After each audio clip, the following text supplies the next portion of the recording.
Hey everyone, me Kevin here. Here's the latest on stimulus and politics. The first 2 minutes will be dedicated to the current stimulus package, and then we'll get to the future stimulus package. There is a comment pinned down below with a timestamp. There are still many questions about the EIDL $10,000 grants. These right now, I want you to remember, are only available if you previously applied for a grant and you need to get the full $10,000. However, you can only get that full $10,000 if you are located in an area with at least a 20% poverty rate and you've suffered an economic decline of at least 30%.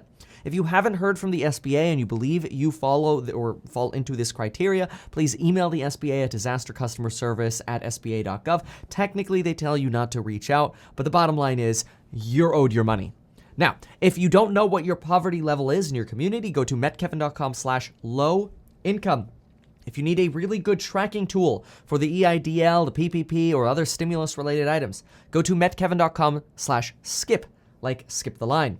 On the PPP applications are still being accepted and are processing. If you have a business or a side hustle, please apply. I beg you. If you got denied, go to another bank, go to a fintech, go to PayPal, go to Cabbage, go to metkevin.com/Veeam. And that's not even a referral link. That's just a redirect.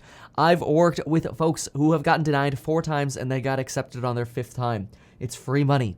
You may as well apply. And it's not just free money. It's free money plus tax savings. Ugh. It's so good. The application is literally the same for each bank you apply for. It's the easiest if you're a 1099 self-employed worker. It just copy and paste literally the same stuff into all the applications. On the $600 stimulus check, some of these have not been mailed out yet. Apparently, there's another mailing batch going out the first week of February, which honestly seems ridiculous. If you don't end up getting your check within the first 2 weeks of February, you'll probably want to plan to file your taxes to get your stimulus check. Do keep in mind, personally, I'm not recommending people wait to file their tax returns because of potential tax changes that the Biden administration might implement. My guesstimate, and this is totally my guess, is that any potential changes coming up with another stimulus package here in March would apply to your 2021 tax return, which you actually won't file until next year. So it's not like you're going to get a bigger refund because this next stimulus package is going to get passed in, let's say, February or March, and you're thinking maybe I'll just wait to do my tax return then. It would be a 2021 tax credit, right? So you wouldn't get that until you file your 2021 tax return, which wouldn't be until 2022. Hopefully that clears that up a little bit. And no guarantees, right? That's my guess. If you still want to wait, it's on you, but that's my thinking right now. Could be wrong, just my thinking. Okay, on the next stimulus round and future politics. First, I want to clarify something about impeachment. At the moment, impeachment or the conviction of Donald Trump seems unlikely. Only 5 Republicans have been vocal of their support to impeach Donald Trump, and other Republicans support Trump's defense. And the defense that Donald Trump right now is using is that, look, he said, please peacefully protest. And that violence that there was pre-planned and not due to what Donald Trump said. As a result, many moderate and further Republicans or further right Republicans are expressing their support for Donald Trump and are expressing that the impeachment is a waste of time and that Donald Trump needs to be acquitted. Only, again, 5 Republicans in the Senate have verbally stated that they support the impeachment of Donald Trump. Now, there are some suggestions that Donald Trump may not be able to run again if he gets censured rather than convicted. Now, I want to make this clear because this is so far there's some misinformation about this. This is not guaranteed. Donald Trump may get acquitted by the Senate, but if he gets censured, that is a political black mark, but censuring does not explicitly prevent you from running for office again. Some Democrats are interpreting the law in a way that implies that Donald Trump might not be able to run again.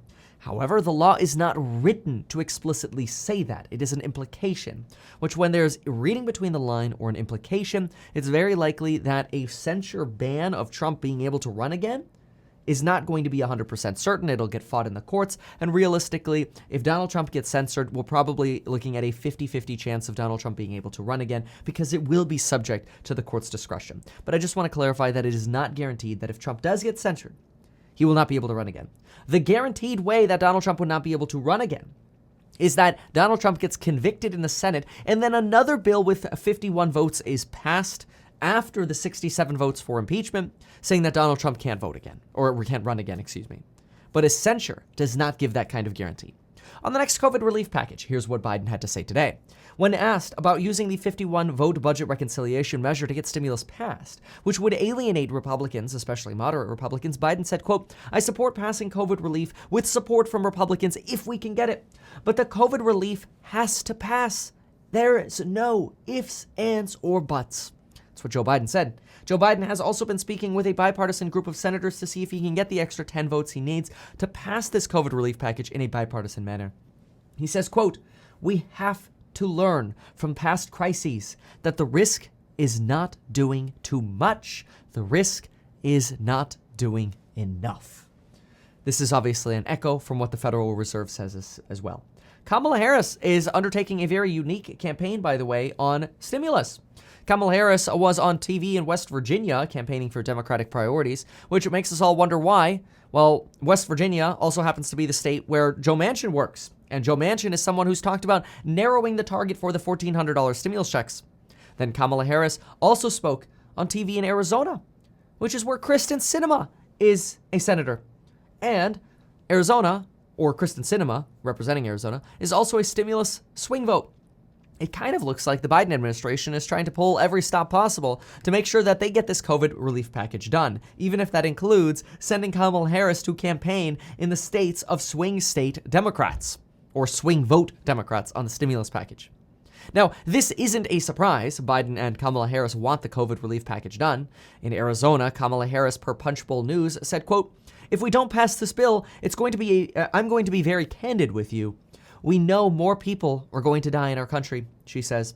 "More people will lose their jobs and our children are going to miss more school. We've got to be here collectively and say that is not an option in America. We've got to get relief to people as quickly as possible," she says. And this bill will do that. As it relates to Congress, we have the plan. And now we need the members of Congress to act.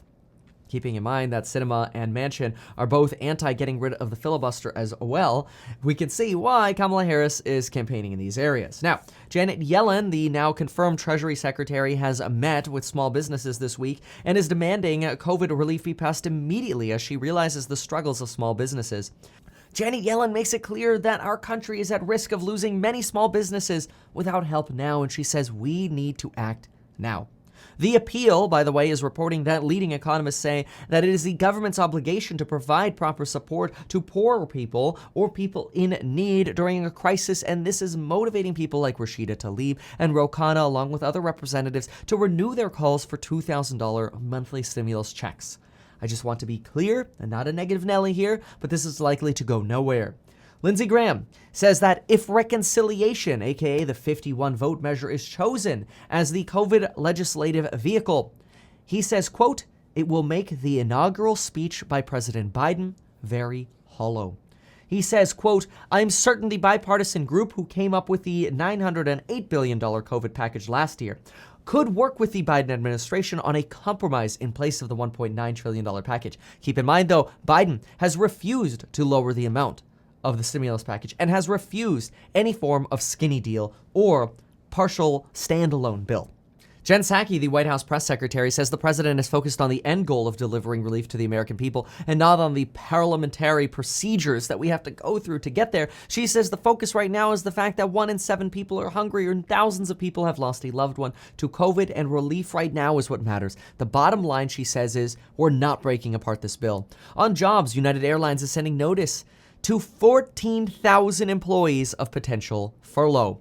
Per the Pew Research Center, by the way, 80% of Americans say that Congress's top priority right now should be the economy. 78% say dealing with COVID outbreak is a top priority. 67% say jobs, and then we get down to 63% where we start talking about terrorism and crime. By the way, these percentages are higher than 100% collectively because the Pew Research Group had individuals rank their priorities, and you could vote for multiple priorities. On COVID, Dr. Fauci believes that the more contagious UK variant of COVID is now expected to become more dominant in the United States. This comes on top of the fact that we've already seen 2 cases of the South Africa variant in South Carolina. And these are potentially, or this variant is potentially even more contagious than the UK variant, which is more contagious than the normal variant. Well, anyway, thank you so very much for watching this video, folks. We will see you in the next one.